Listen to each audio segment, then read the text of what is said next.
Welcome to the Tech Egg. Don't get scrambled. Enjoy the video.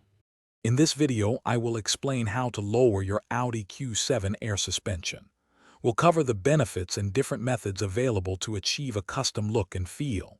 Understanding these options is key to making an informed decision for your vehicle. We will discuss software adjustments, physical lowering links, and electronic modules. Remember, safety and proper execution are paramount when modifying your vehicle's suspension system. Let's dive into the details and help you achieve your desired ride height. There are three primary ways to lower your Audi Q7's air suspension. First, software adjustments using tools like VCDS or OB11 allow you to recalibrate the ride height within the vehicle's computer system, often by several millimeters. Second, adjustable lowering links physically change how the suspension sensors read the vehicle's height, typically offering 1 to 2 inches of drop. Third, electronic lowering modules provide advanced control, letting you adjust the height dynamically, sometimes even while driving.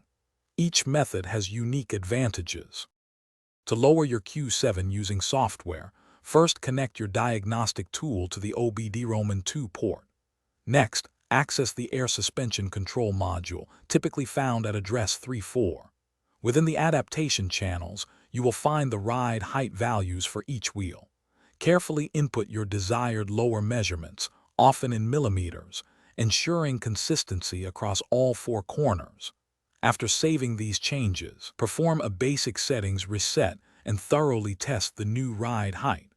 Always double-check your work for optimal results. Before and after lowering your Audi Q7, consider several important factors. Lowering can affect ride comfort, potentially making it feel firmer.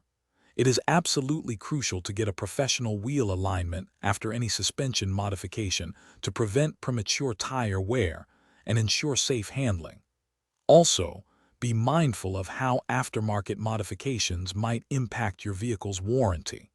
If you ever feel uncertain about any part of the process, always consult with a qualified automotive professional to ensure safety and proper function. Thanks for watching. Consider subscribing if I helped unscramble your problems.